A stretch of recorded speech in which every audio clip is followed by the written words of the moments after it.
எனக்கு பிரியமான சகோதரிகளே, சகோதரர்களே, ஆண்டவர் இயேசு கிறிஸ்துவின் பெயரால் உங்கள் அனைவரையும் அன்போடும் பாசத்தோடும் நான் வாழ்த்துகிறேன். 2025 ஜூபிலி ஆண்டினுடைய பல்வேறு சிறப்பு சிந்தனைகளை உங்களோடு பகிர்வு செய்து வருவதிலே நான் மகிழ்ச்சி அடைகிறேன். கடந்த ஒரு சில வாரங்களில் கடவுள் விரும்புகின்ற ஜூபிலி எப்படிப்பட்டது, விவிலிய அடிப்படையில் எப்படி கொண்டாடப்பட்டது, எப்படி யாவே இறைவன் மோசே வழியாக தனது அன்பு குழந்தைகள் ஜூபிலி கொண்டாடுவதற்கான வழிகாட்டுதலையும் நெறிமுறைகளையும் கட்டளைகளையும் கொடுத்தார் என்பதையும், அதனை தொடர்ந்து வந்த ஆண்டவர் இயேசு கிறிஸ்து உண்மையான ஜூபிலியை புதிய இஸ்ராயல் மக்களுக்கு வழங்கினார் என்பதையும் அழகாக நாம் தெரிந்து கொண்டோம். கடந்த வாரத்தில் ஆண்டவர் இயேசு கிறிஸ்து நாசரேத்தில் ஜெபக்கூடத்தில் ஜூபிலியை அறிவிக்கிறார். அது நிறைவேறுவதாக சொல்கிறார். அவரில் நிறைவேறுவதையும் அவர் அழகாக சுட்டி காட்டினார். தொடர்ந்து 3 ஆண்டுகள் கலிலேயாவிலே அவர் தனது பணியை தொடர்கின்ற பொழுது நிறைவான ஒரு ஜூபிலியை மக்களுக்கு கொடுத்து கொண்டே இருந்தார். எதெல்லாம் எதிர்பார்க்கப்பட்டதோ, எதெல்லாம் வாக்கு தத்தமாக கொடுக்கப்பட்டதோ அதெல்லாம் இயேசு கிறிஸ்துவில் நிறைவடைந்ததை நாம் புதிய ஏற்பாட்டு வழியாக இயேசுனுடைய கலிலேயா பணி வழியாக பார்க்கிறோம். அதைத்தான் திருமுழுக்கு யோவானுடைய திருத்தூதர்கள் இயேசுடன் வந்து, நீர்தாமோ அல்லது வேறு யாரையாவது நாங்கள் மெஸ்ஸியாவாக எதிர்பார்க்க வேண்டுமோ என்ற கேள்வி கேட்ட பொழுது, மெஸ்ஸியா காலத்தில் யூபிலி ஆண்டிலே இதெல்லாம் நடைபெறுமோ அதெல்லாம் நடந்து கொண்டிருப்பதாக அவர்களுக்கு தெளிவுபடுத்துவார். நீங்கள் கண்டதையும் கேட்டதையும் நீங்கள் யோவானுக்கு தெரிவிங்கள் என்று சொல்லி அனுப்புவார். அப்படி இயேசுவின் காலத்தில் யூபிலியானது நிறைவாக கொண்டாடப்பட்டதை நாம் விவிலிய வாயிலாக பார்க்கிறோம். அதையே இயேசு கிறிஸ்துனுடைய விண்ணேற்புக்கு பிறகு உயிர்த்த ஆண்டவரை சந்தித்த திருத்தூதர்கள் இயேசுனுடைய பிரதிபலிப்புகளாக இருந்தார்கள், இயேசுனுடைய பிரதிநிதிகளாக இருந்தார்கள். இயேசு வழங்கிய அருளையும் ஆற்றலையும் வல்லமையும் பயன்படுத்தி இயேசுவின் பெயரால் அவர்கள் புதிய ஆற்றலோடும் புதிய வேகத்தோடும் இந்த புதிய திருச்சபையை அவர்கள் நிறுவி அவர்கள் வளர்க்க ஆரம்பித்தார்கள். இந்த புதிய திருச்சபையிலே திருத்தூதருடைய வழிவந்ததுதான் இந்த திரு அவை. இந்த திரு அவையில் இருப்பதற்கு அல்லது உறுப்பினராக இருப்பதற்கு, சொந்தம் கொண்டாடுவதற்கு, உரிமை கொண்டாடுவதற்கு நாம் அத்தனை பேருமே பெருமை கொள்ள வேண்டும், பெருமிதம் அடைய வேண்டும். இந்த உலகத்தில் கோடிக்கணக்கான மக்களுக்கு ஒரே ஒரு தலைவர் இருக்கான்னு சொன்னால் அது திருத்தந்தையாக இருக்க முடியும். எத்தனையோ மதங்கள் இருக்கிறது, எத்தனையோ கலாச்சார பின்னணிவு இருக்கிறது, எத்தனையோ இனங்கள் இருக்கிறது. ஆனால் இந்த ஒரே சமயத்தினுடைய ஒத்தை தலைவராக இருப்பது திருத்தந்தை. இந்த திருத்தந்தை என்பது மனிதர்களால் தேர்வு செய்யப்படுவதல்ல. ஆண்டவர் சொன்னாரே, நான் உங்களை திக்கற்றவர்களாக விடமாட்டேன், உங்களை வழிநடத்த, உங்களை பாதுகாக்க, உங்களுக்கு ஆலோசனை வழங்க, உங்களை ஆற்றல் படுத்த நான் துணையாளரை அனுப்புவேன், தூய ஆவி அனுப்புவேன். எனவே தூய ஆவியினுடைய பிரசன்னத்திலும் தூய ஆவியினுடைய வல்லமையிலும் இந்த திரு அவை குடும்பமாக இன்று திகழ்ந்து கொண்டிருக்கிறது. எந்த சமயத்திலும் இல்லாத ஒன்று என்று சொன்னேன். உலகத்தில் ஏறக்குறைய 150 கோடி மக்களை கொண்ட ஒரு பெரிய கத்தோலிக்க திரு அவைக்கு ஒரே ஒரு தலைவரை, ஒரே ஒரு தந்தையை நாம் திருத்தந்தையின் வடிவத்திலே நாம் பெற்றிருப்பதிலே மகிழ்ச்சி அடைகிறோம். இது கடவுள் கொடுத்த வரம், கடவுள் கொடுத்த நியமனம், கடவுள் கொடுத்த அங்கீகாரம், கடவுள் கொடுத்த அதிகாரம் கூட. இவருடைய அருளாட்சி எல்லாம் மனித சிந்தனையில் உருவானதல்ல, மாறாக கடவுள் கொடுத்த நியமனமாகவும் அங்கீகாரமாகவும் ஆற்றுப்படுத்துவதாக இருக்கும். எப்படி யோர்தான் நதியிலே ஆண்டவர் திருமுழுக்கு பெற்ற பொழுது இறை தந்தை, இவரே என் அன்பார்ந்த மகன், இவரிடம் பூரிப்படைகள் என்று சொல்வார். தூய ஆவி அவர் மீது நிழலிட்டு ஆற்றலையும் வல்லமையும் கொடுத்து பணிக்காக அவரை அனுப்பி வைக்கும். அதே போலத்தான் இந்த பெரிய குடும்பத்தினுடைய கத்தோலிக்க திரு அவையினுடைய தந்தையாக இருக்கக்கூடியவரையும் இறை தந்தை, இவரே எனக்கு பதிலாக உங்களை அருளாட்சி செய்கின்றவர், உங்களை வழி நடத்துகின்றவர், உண்மையிலும் நம்பிக்கையிலும் இவர் போதனை செய்து எனக்கு பதிலாக இருக்கிறார் என்று சொல்கின்ற ஒரு தந்தையின் இடத்தில் இருப்பவர் தான் திருத்தந்தை. எனவே இந்த திரு அவையை சார்ந்து ஒரு குடும்பமாக இருப்பதிலே நாம் எல்லா காலங்களிலும் மகிழ்ச்சி அடைய வேண்டும், பெருமிதம் கொள்ள வேண்டும், ஏன் பெருமை அடைய வேண்டும். காரணம், வேறு யாருக்கும் கிடைக்காத மிகப்பெரிய அந்தஸ்து இந்த குடும்ப உறுப்பினர் என்ற அந்தஸ்து. ஒருவேளை நீங்கள் பார்க்கலாம், எத்தனையோ பிரிந்த சகோதரர்கள் இருக்கிறார்கள். இந்த புராட்டஸ்டன்டிசம் பார்க்கின்ற பொழுது லூத்தர் என்பவர் கத்தோலிக்க திரு அவையை சார்ந்தவர். அகஸ்டினியன் மங்க் என்று சொல்வார்கள், ஒரு குருவானவர் அவர். ஆனால் அவர் இந்த திருச்சபையிலிருந்து பிரிந்து புராட்டஸ்டன்ட் பிரிவை ஆரம்பிக்கின்ற பொழுது அவர்களுக்கெல்லாம் ஒரே தலைவர் இருக்கிறாரா, லூத்தர் இன்றும் தலைவராக இருக்கிறாரா என்று சொன்னால் இருக்கவே முடியாது. எனவே ஒவ்வொரு காலகட்டத்திலும் பல்வேறு சிறு சிறு குழுக்களாக பிரிவுகளாக அவர்கள் பிரிக்கப்பட்டு அவர்கள் பல்வேறு தலைவர்களை கொண்டு ஆளுகை செய்யப்படுகிறார்கள். ஆனால் இன்றளவும் புனித பேதுருவை நியமித்த ஆண்டவர் இயேசு கிறிஸ்து என் ஆடுகளை மேய் என்று சொல்லி யோவான் நற்செய்தி 21ஆம் அதிகாரம் 15 17 வரைக்கும் 3 முறை அவரிடம் ஒப்புதல் வாக்குமூலம் கேட்டு அவரை நியமனம் செய்திருக்கிறார். தன்னுடைய பிரதிநிதியாக இந்த திரு அவையை வழிநடத்துவதற்கான அதிகாரத்தையும் அந்தஸ்தையும் ஆற்றலையும் அவர் கொடுத்திருக்கிறார். எனவே பேதுருனுடைய வழித்தோன்றல்களாகத்தான் திரு அவையினுடைய தந்தையர்கள் இருக்கிறார்கள். எனவே இயேசு கிறிஸ்துவை தொடர்ந்து அவருடைய திருத்தூதர்கள் இந்த ஜூபிலி மகிழ்வை, ஜூபிலியின் மன்னிப்பை, ஜூபிலியின் ஒப்புரவை தான் வாழ்ந்த சமகாலத்தில் இருந்த மனிதர்களுக்கு கொடுத்தார்கள்.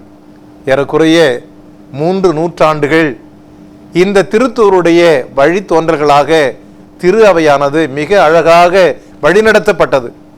அவர்களிடையே சம உரிமை இருந்தது, சம பகிர்வு இருந்தது, சம முக்கியத்துவம் இருந்தது. ஒருவரை தாங்கி அவர்கள் வழி நடந்தார்கள். காரணம், முதல் 3 நூற்றாண்டில் பார்க்கின்ற பொழுது அவரிடம் இல்லை என்று சொல்கிறவர்கள் யாருமே இல்லை. யாரிடமெல்லாம் இருக்கிறதோ அவர்கள் அந்த பணத்தையும் பொருளையும் பொதுவில் கொண்டு வந்தார்கள். எனவே பொதுவில் வைக்கின்ற பொழுது எல்லாருக்கும் யாருக்கு என்ன தேவை இருக்கிறதோ அது பகிர்வு செய்யப்பட்டது. 3 நூற்றாண்டு காலம் என்பது திருச்சபையினுடைய பொற்காலம். ஒருவேளை வேதனையின் காலம், வேத கலாபையின் காலம், மறை சாட்சியின் காலம், ரத்தம் சிந்துதலின் காலமாக இந்த 3 நூற்றாண்டுகள் இருந்தாலும் கூட அந்த மறை சாட்சிகளுடைய எலும்பு கூட்டின் மீது நீங்களும் நானும் நின்றிருக்கிறோம். அவருடைய ரத்தத்தின் அடிப்படையிலே நாம் எழுப்பப்பட்டிருக்கிறோம். இந்த 3 நூற்றாண்டுகள் என்பது இயேசு விரும்பிய அழகான ஒரு திரு அவை. எனவே ஒருவருக்காக வாழ்ந்த ஒரு திரு அவை, ஒருவரை மன்னித்து ஏற்றுக்கொண்ட திரு அவை அது, ஒருவருக்காக சான்று பகர்ந்த ஒரு திரு அவை அது, எல்லாருக்கும் சம முக்கியத்துவம் கொடுத்த ஒரு திரு அவை இது. எனவே இந்த முதல் 3 நூற்றாண்டுகளும் இயேசு கிறிஸ்து அறிவித்த அந்த ஜூபிலியை அவர்கள் கொண்டாடி கொண்டே இருந்தார்கள். அதற்கு பிறகு கிபி 312 கான்ஸ்டன்டைன் மன்னனால் இந்த திரு அவைக்கு, கத்தோலிக்க திரு அவைக்கு அரசு அங்கீகாரம் கிடைத்த பிறகு இந்த மிலான் பேக்ட் கொடுக்கிறார்கள். மிலான் ஒப்பந்தம் நடைபெறுகிறது. எல்லா இடங்களும் கோவில் எழுப்புகிறோம், ஆலயங்களை கட்டுகிறோம், இதற்கு அரசு அங்கீகாரம் இருக்கிறது, அரசு அனுமதி இருக்கிறது, அரசு சார்ந்த சொத்துக்கள் இருக்கிறது. இப்படியெல்லாம் வருகின்ற பொழுது கொஞ்சம் கொஞ்சம் இந்த திருச்சபை ஒருவேளை தடம் புரண்டதாக கூட இருக்கும். ஆனால் ஒவ்வொரு காலகட்டத்திலும் அது வளமாக இருந்தாலும் சரி அல்லது தாழ்வாக இருந்தாலும் சரி, தூய ஆவியானவர் துணை இருந்தால் இன்று வரைக்கும் திரு அவை குடும்பமாக உருவாகி கொண்டே இருக்கிறது, குடும்பமாக வாழ்ந்து கொண்டிருக்கிறது. இதிலே பிளவுகள் உண்டு, பிணக்குகள் உண்டு, பிரிவினைகள் உண்டு, ஏற்றத்தாழ்வுகள் உண்டு, அல்லது பல்வேறு புறக்கணிப்புகளும் உண்டு, அவமானங்களும் உண்டு. ஆனால் எல்லா நிலையிலும் அங்கு ஆழமாக அடித்தளமாக இருப்பது இயேசு ஆண்டவருடைய பாடுகளும் அவருடைய திருமரணமும் உயிர்ப்பும் தான். இதன் அடிப்படையில் தான் இந்த திரு அவையானது இன்றளவும் கட்டி எழுப்பப்பட்டிருக்கிறது, வழிநடத்தப்பட்டு கொண்டிருக்கிறது.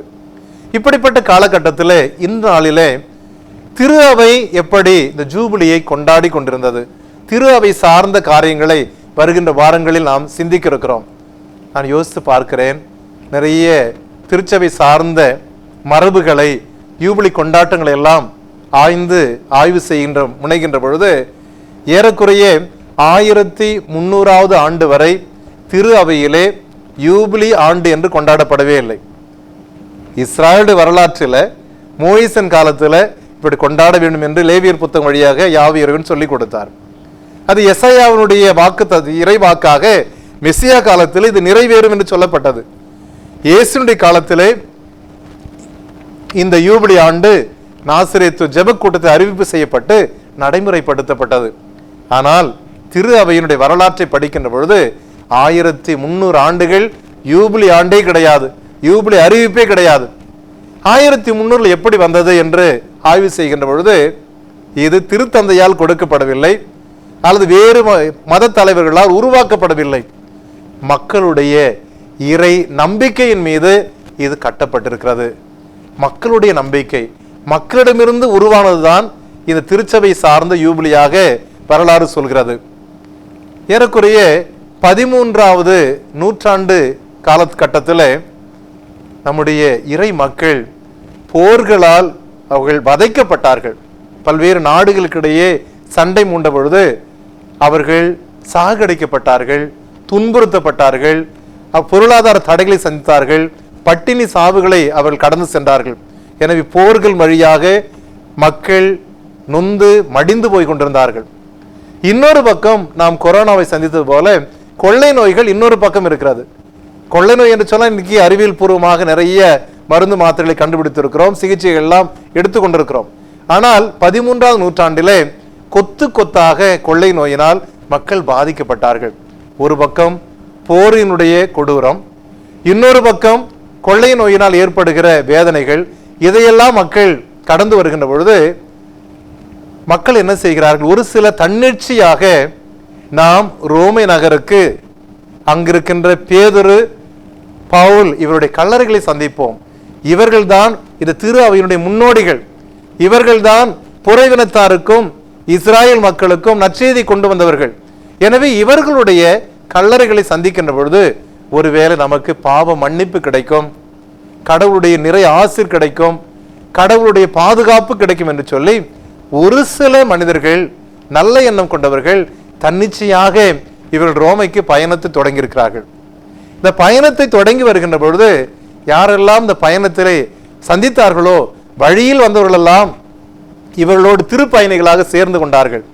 இப்படி மக்களிடமிருந்து எழுப்பப்பட்ட ஒரு மிகப்பெரிய எழுச்சி தான் இந்த யூபிலி தொடக்கத்திற்கு ஒரு காரணமாக இருந்திருக்கிறது. 1299ஆம் ஆண்டு டிசம்பர் மாதம் 25ஆம் தேதி கிறிஸ்து பிறப்பு திருவிழா ஒன்று ஏறக்குறைய 2 லட்சம் பேர் ரோமையிலே கூடி வந்திருக்கிறார்கள். அவர்கள் இந்த போரிலிருந்தும், இந்த நோய் வேதனைகளிலிருந்தும், கொள்ளை நோயிலிருந்தும் நாங்கள் விடுதலை பெற வேண்டுமானால் இந்த ரோமை திருப்பயணம் எங்களுக்கு இறை மன்னிப்பையும் இறைவனுடைய கருணையும் பெற்றுக் கொடுக்கும். எனவே அந்த நோக்கத்தில் 2 லட்சத்துக்கு மேற்பட்டவர்கள் திடீரென ரோமையிலே கூடி வருகின்ற பொழுது ஒரு சிலர் திருத்தந்தை, அப்பொழுது இருந்த திருத்தந்தை 8ஆம் போனிஃபஸ் என்ற திருத்தந்தை சந்தித்து அவருடைய மக்களுடைய ஆவலை தெரிவித்திருக்கிறார்கள். பாவ மன்னிப்புக்காக இத்தனை பேர் இவ்வளவு தூரம் கடந்து வந்திருக்கிறார் என்ற செய்தி அவர் கிடைத்தவுடனே 1300வது ஆண்டை பாவ மன்னிப்பின் ஆண்டாக திருத்தந்தை 8ஆம் போனிஃபஸ் அவர்கள் அறிவிப்பு செய்திருக்கிறார்கள். பாவ மன்னிப்பின் ஆண்டு நாம் லேவியர் புத்தகத்தில் படிக்கின்ற பொழுது டே ஆஃப் அட்டோன்மெண்ட் என்று சொல்வோம், டே ஆஃப் எக்ஸ்பியேஷன் என்று சொல்வோம். பாவ கரை நீக்குதல், பாவ கழுவாய் போக்குதல் என்ற ஒரு நாளை கொண்டாடிய பிறகுதான் அங்கு ஜூபிலியானது கொண்டாடப்பட்டது. எனவே இறைவனுடைய கருணையும் இறைவனுடைய மன்னிப்பையும் இறைவன் தருகின்ற ஒப்புரவையும் பெற்ற பிறகுதான் சக மனிதர்களோடு ஒப்புரவாக முடியும். எனவே அந்த சிந்தனை உள்வாங்கி திருத்தந்தை என்ன செய்கிறார்கள்? இது பாவ மன்னிப்பின் ஆண்டு என்று அறிவிக்கிறார்கள். இந்த அறிவிப்பு செயல் அவர் சொல்லிக் கொடுப்பது, யாரெல்லாம் ரோமை நோக்கி திருப்பயணம் மேற்கொண்டு தங்கள் பாவங்களுக்காக ஒப்புரவு அருளடையாளத்தை பெற்றுக் கொள்கிறார்களோ அவர்கள் பாவத்திற்குரிய தண்டனையிலிருந்து விடுதலை பெறுவார்கள். இப்படிப்பட்ட அழகான அறிவிப்பு. ரோமைக்கான ஒரு திருப்பயணம், நல்ல ஒரு ஒப்புரவு அருட்சாதனம், இதை செய்கிறவர்களுக்கு அவருடைய பாவங்களுக்குரிய தண்டனையிலிருந்து விடுதலை கிடைக்கும் என்ற அறிவிப்பை இந்த 8ஆம் போனிஃபஸ் என்ற திருத்தந்தை முதல் ஜூபிலி ஆண்டிலே மக்களுக்கு கொடுத்திருக்கிறார்கள். எனவே இவர் 100 ஆண்டுகளுக்கு ஒரு முறை இப்படி ஜூபிலி ஆண்டை கொண்டாட வேண்டும் என்ற வழிமுறைகளை எல்லாம் வகுத்து வைத்திருக்கிறார். 100 ஆண்டுகளுக்கு முறை, இப்போ 1300, எனவே 1400வது ஆண்டிலே இன்னொரு ஜூபிலி, அடுத்த ஜூபிலி கொண்டாட வேண்டும். இப்படிப்பட்ட வழிமுறைகளை திருத்தந்தை 8ஆம் போனிஃபஸ் அவர்கள் கொடுத்திருக்கிறார்கள். அதுக்கு பிறகு 100 ஆண்டுகள் எப்படி காத்து கிடப்பது, ஒரு நீண்ட காலம் தங்களுடைய வாழ்நாளில் எப்படியாவது ஒரு ஜூபிலி காண வேண்டும் என்ற ஒரு ஆசை இருந்தது. அப்பொழுது 1343 திருத்தந்தை அவர்கள் ரோமையில் இல்லை, அரசியல் சூழ்ச்சியினாலும் அரசியல் வேதனையினாலும் இப்பொழுது பிரான்ஸ் நாட்டிலே அவிஞோன் என்ற இடத்துல திருத்தந்தை 6ஆம் கிளெமெண்ட் இருக்கிறார், அங்கு தங்கி இருக்கிறார்.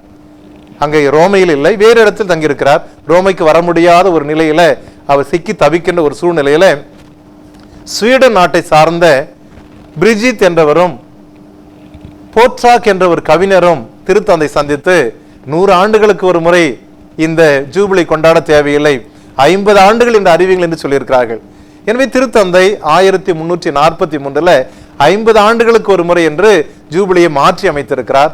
ஆனால் அவருடைய போராத காலம், அவர் ஜூபிலி கொண்டாடுவதற்கு ரோமைக்கு செல்ல முடியவில்லை. அவருக்கு பதிலாக கர்தினால் செட்டானி என்பவரை அனுப்பி அவர் லாத்திரன் ஆலயத்தை திறப்பு செய்ய வைத்திருக்கிறார். எனவே 50 ஆண்டுகளுக்கு ஒரு முறை என்பது 6ஆம் கிளெமெண்ட் அவர்களால் கொடுக்கப்பட்டது. அதற்கு பிறகு பார்த்தால் திருச்சபையினுடைய பாரம்பரியத்தை படிக்கின்ற பொழுது 50 ஆண்டு என்பதும் ஒரு நீண்ட காலமாக இருக்கிறது. எனவே லேவியர் புத்தகத்தின் அடிப்படையிலே 50 ஆண்டுகளுக்கு ஒரு முறை கொண்டாட வேண்டும். ஆனால் அதற்கு பிறகு 1470ஆம் ஆண்டு 2ஆம் பவுல் என்ற திருத்தந்தை அவர்கள் இந்த ஜூபிலியை 25 ஆண்டுகளுக்கு ஒரு முறை கொண்டாட வேண்டும் என்ற செய்தியை கொடுத்திருக்கிறார்கள். முதல்ல 100 ஆண்டுகள் என்பது போனிஃபஸ் 8ஆம் போனிஃபஸ் கொடுத்தது, 50 ஆண்டுகள் என்பதை 6ஆம் கிளெமெண்ட் என்பவர் கொடுத்தது, 2ஆம் பவுல் என்பவர் அதை எல்லாவற்றையும் மாற்றி இனிமேல் 25 ஆண்டுகளுக்கு ஒரு முறை இந்த திருச்சபையிலே சாதாரண ஜூபிலி கொண்டாட வேண்டும் என்ற அறிவிப்பை கொடுத்தார்கள். ஏறக்குறைய 2ஆம் பவுல் என்ற திருத்தந்தை கொடுத்தது 2000 ஆண்டு வரைக்கும் 25 ஆண்டுகளுக்கு ஒரு முறை இந்த சாதாரண ஜூபிலியானது கொண்டாடப்பட்டது. ஏறக்குறைய வரலாற்றை படிக்கின்ற பொழுது 26 முறை இந்த சாதாரண ஜூபிலியானது கொண்டாடப்பட்டு வந்தது. ஏறக்குறைய நடுவில் 1800 1850 அரசியல் சூழ்நிலையினால் அது கொண்டாடப்பட முடியாத ஒரு நிலை ஏற்பட்டது. எனவே 26 முறை இந்த சாதாரண ஜூபிலியானது கொண்டாடப்பட்டது. இப்பொழுது 2020 27வது சாதாரண ஜூபிலி. சாதாரண ஜூபிலி என்று சொல்வது காலத்தை கணக்கிட்டு கொடுப்பது.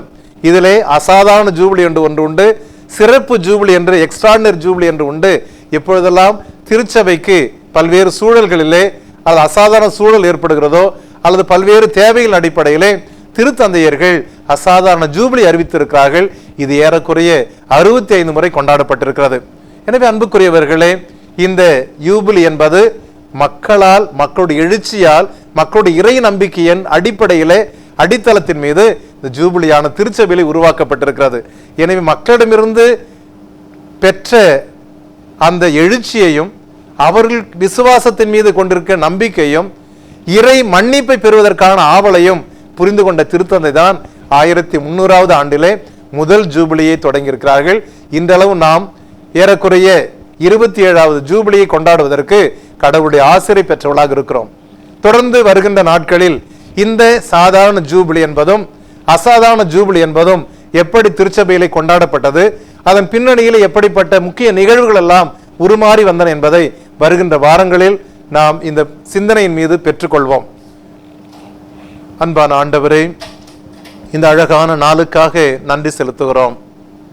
அருளின் நாட்களில் நாங்கள் உமது அருகில் வருவதற்காக காத்து கிடக்கின்ற பொழுது திருச்சபையினுடைய குடும்பத்தின் உறுப்பினர்களாக இருந்து கொண்டு நாங்கள் இறை மன்னிப்பை பெறவும், இறை மன்னிப்பின் வழியாக இறை உறவை ஏற்றுக்கொள்ளவும், ஒருவரோடு ஒப்புரவு செய்தியை பகிர்ந்து கொள்ளவும், நலமான திரு அவையை நாங்கள் உருவாக்கவும், இந்த மாபெரும் குடும்பத்தில் நாங்கள் உண்மையாகவே அன்பு குழந்தைகள் என்பதை புரிந்து கொண்டு செயல்படவும் எங்களுக்கு உதவி செய்தருளும். திருச்சபையினுடைய பாரம்பரியத்திலே மக்களிடமிருந்து, மக்கள் நம்பிக்கையிடமிருந்து நாங்கள் பெற்றுக்கொண்ட ஜூபிலியை நாங்களும் அர்த்தமுள்ள விதத்தில் கொண்டாடவும், இறைவன் தருகின்ற நிபந்தனையற்ற மன்னிப்பையும் நிபந்தனையற்ற ஆசிரையும் பெற்ற மக்களாக நாங்கள் வாழ்வதற்கு எங்களுக்கு உதவி செய்தருளும். இவைகளெல்லாம் ஆண்டவர் கிறிஸ்து வழியாக மன்றாடுகிறோம். ஆமென்.